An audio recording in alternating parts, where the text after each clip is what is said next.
సుందరకాండ పారాయణం 7వ రోజు. శ్రీరాఘవం దశరథాత్మజమప్రమేయం సీతాపతిం రఘుకులాన్వయరత్నదీపం ఆజానుబాహుం అరవిందదలాయతాక్షం రామం నిశాచర వినాశకరం నమామి. ఉద్భవస్థిత సంహారకారిణీం క్లేశహారిణీం సర్వశ్రేయస్కరీం సీతాం నతోహం రామవల్లభం. కూజంతం రామ రామేతి మధురం మధురాక్షరం ఆరుహ్య కవితాశాఖాం వందే వాల్మీకికోకిలం. ఆపదామపహర్తారం దాతారం సర్వసంపదాం లోకాభిరామం శ్రీరామం భూయో భూయో నమామ్యహం. మనోజవం మార్తతుల్యవేగం జితేంద్రియం బుద్ధిమతాం వరిష్టం వాతాత్మజం వానరయూథముఖ్యం శ్రీరామదూతం శిరసా నమామి. తర్వాత కొద్దిసేపటికి సుదూరాన లంకా తీరంలో తీర ప్రాంతములు అరణ్యములు దృష్టిపథంలోనికి వచ్చాయి.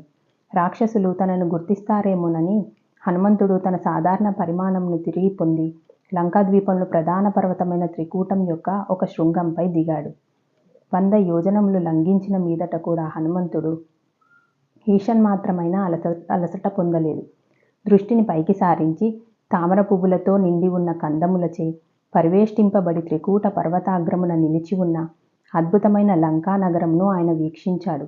ఆ నగరం సమున్నత స్వర్ణమయ ప్రాకార వలయితమై అసంఖ్యాక మహోగ్ర రాక్షస పరిరక్షితమై ఉంది. హనుమంతుడు లంకానగరపు ఉత్తర ద్వారమును సమీపించి సముత్తుంగమైన శ్వేత హర్మ్యములను స్వర్ణమయ స్వాగత ద్వారములతో సమాలంకృతమైన విశాల వీధులను చూశాడు. అసంఖ్యాకులైన భయంకర వికార రూపులైన రాక్షసులు ఎక్కడ చూసినా గుమిగూడి ఉన్నారు.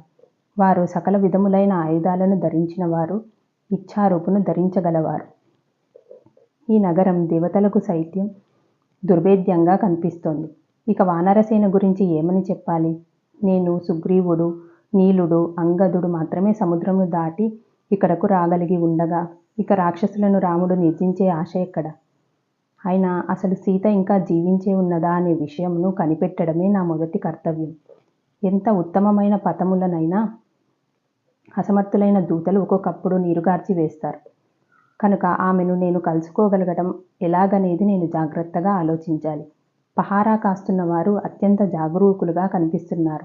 అందువల్ల నా సహజ రూపంలో నగర ప్రవేశమునకు ప్రయత్నించలేను.